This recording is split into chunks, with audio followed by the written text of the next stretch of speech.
Hadirin sidang Jum'ah hafizakumullah. Saya berwasiat kepada pribadi saya sendiri, juga para hadirin sekalian. Marilah kita tingkatkan takwa kita kepada Allah Subhanahu wa taala dengan berusaha menjalankan perintah-perintahnya dan menjauhi larangan-larangannya. Hadirin, kita sekarang sudah memasuki bagian-bagian akhir pada bulan Ramadan. Kita perlu mengoreksi diri kita sendiri sebagai bahan evaluasi. Mulai awal Ramadan sampai hari ini, apakah kualitas dan kuantitas ibadah kita sudah sesuai yang kita harapkan? Apabila sudah, mari kita jaga sekuat tenaga hingga akhir Ramadan. Jika belum sesuai dengan ekspektasi kita, mari kita tingkatkan dengan sebaik-baiknya, karena innamal a'malu bil khawatim. Setiap amal tergantung dengan endingnya. Seperti orang yang sedang membangun rumah. Kita ini sudah membangun rumah 70%. Bagaimana yang 30% sisanya? Ini sangat menentukan. Kalau finishingnya bagus, akan jadi rumah yang indah.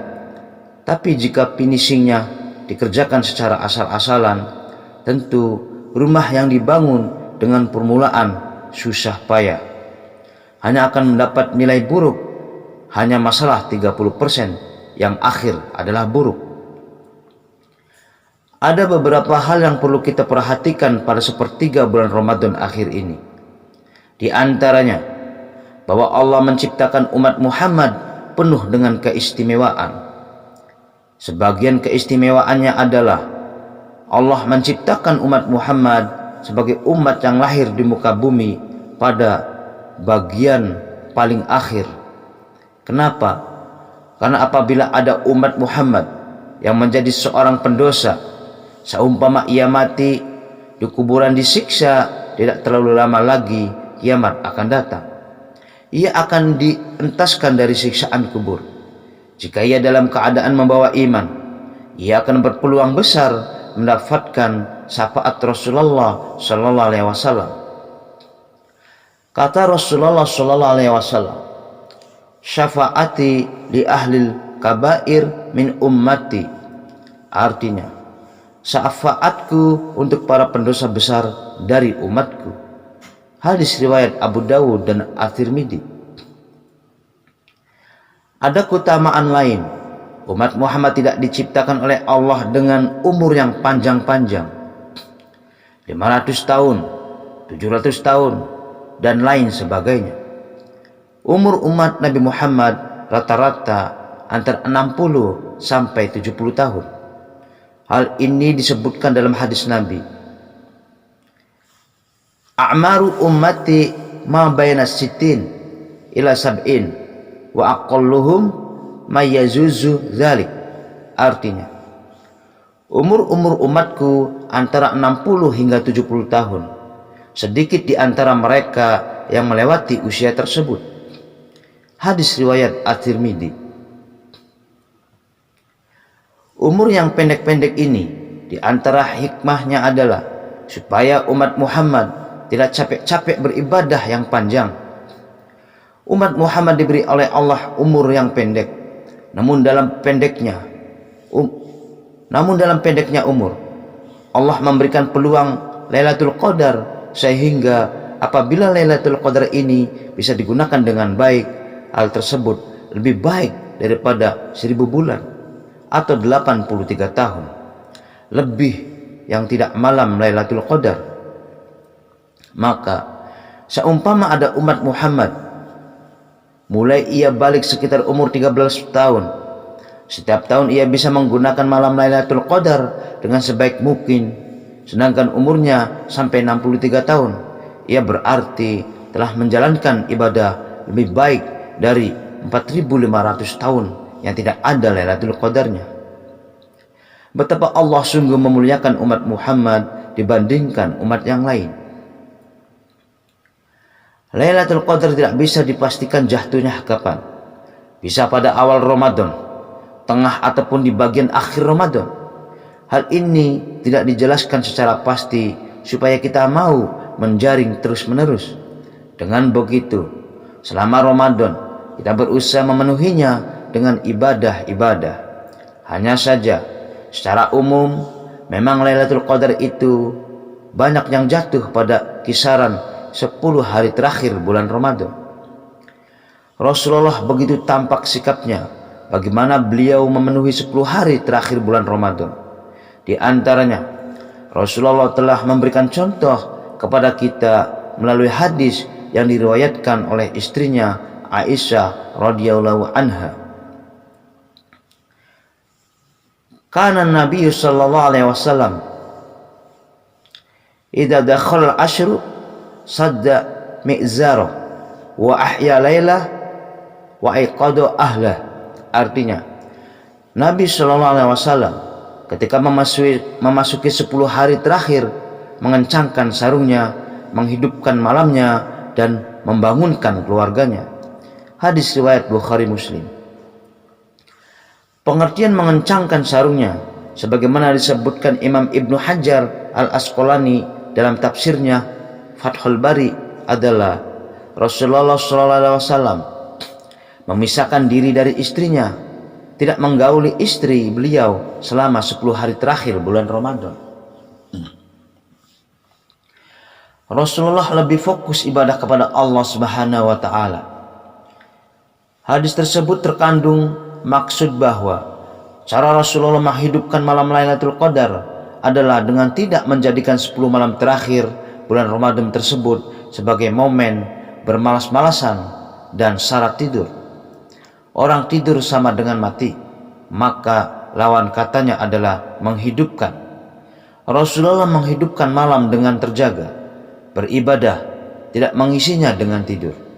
Selain itu, baginda Nabi juga memperhatikan masalah ibadah keluarganya. Beliau tidak ibadah sendirian, sedangkan keluarga yang lain santai-santai. Tidak, Rasulullah membangunkan keluarganya untuk beribadah malam, bersujud kepada Allah Subhanahu wa taala. Hadirin hafizakumullah. Amalan lain yang selalu dilakukan oleh Rasulullah pada 10 malam terakhir di bulan Ramadan adalah iktikaf. Kisah ini diceritakan oleh Sayyidatina Aisyah radhiyallahu anha, istri beliau. Anna Nabiya sallallahu alaihi wasallam kana ya'takuf asra awakhiri min Ramadan hatta tawafahullah summa takafa azwajuhu min ba'di. Artinya, sesungguhnya Nabi Muhammad sallallahu alaihi wasallam iktikaf pada 10 hari terakhir bulan Ramadan sampai beliau dipanggil oleh Allah Subhanahu wa taala. Kemudian istri-istri beliau iktikaf setelah beliau kembali ke rahmatullah. Hadis riwayat Bukhari. Hadirin jamaah Jumat yang berbahagia.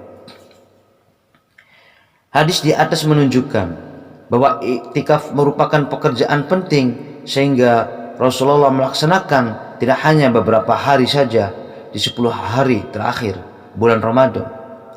Tidak juga hanya melaksanakan pada salah satu Ramadan, namun setiap 10 akhir Ramadan sampai beliau meninggalkan dunia.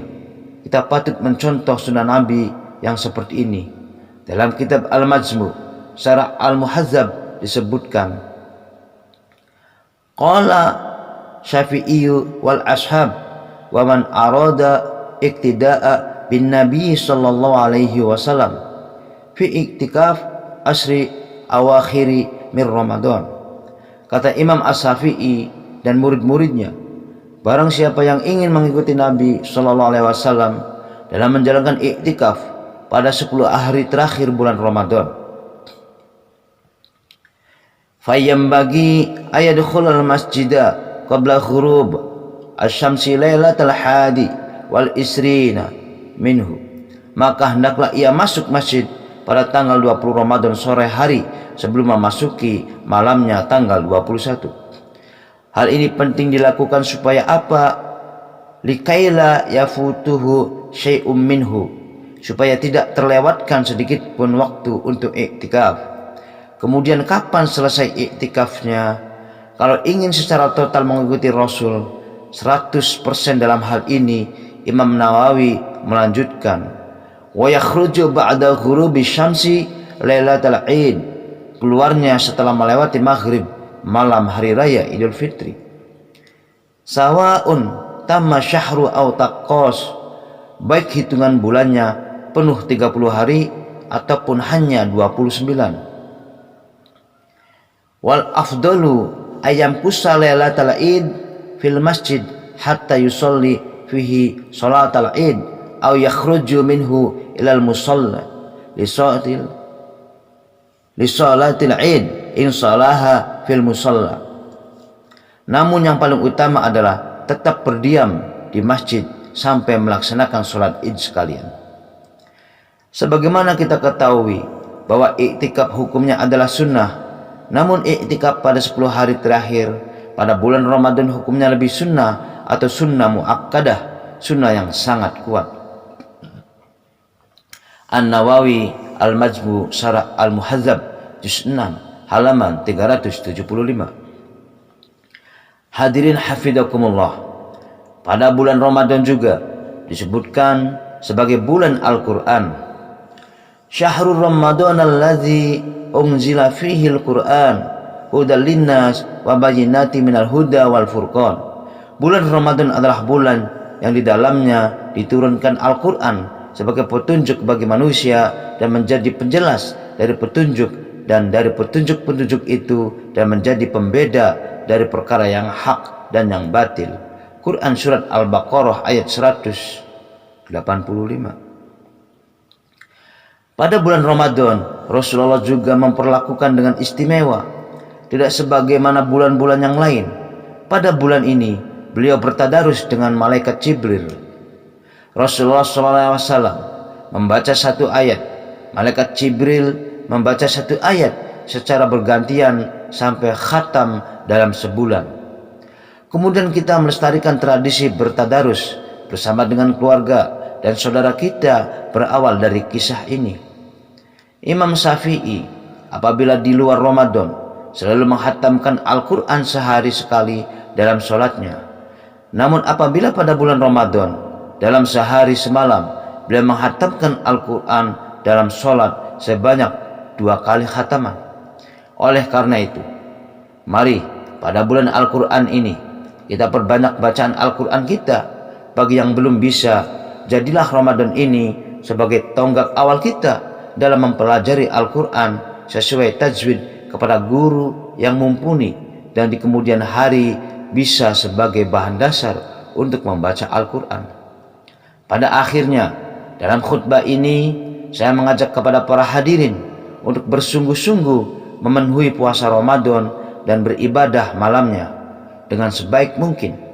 Semoga kita dan keluarga kita senantiasa mendapatkan pertolongan dari Allah Subhanahu wa taala untuk menjalankan ketaatan-ketaatan yang pada akhirnya kelak kita meninggalkan dunia ini dalam keadaan husnul khotimah.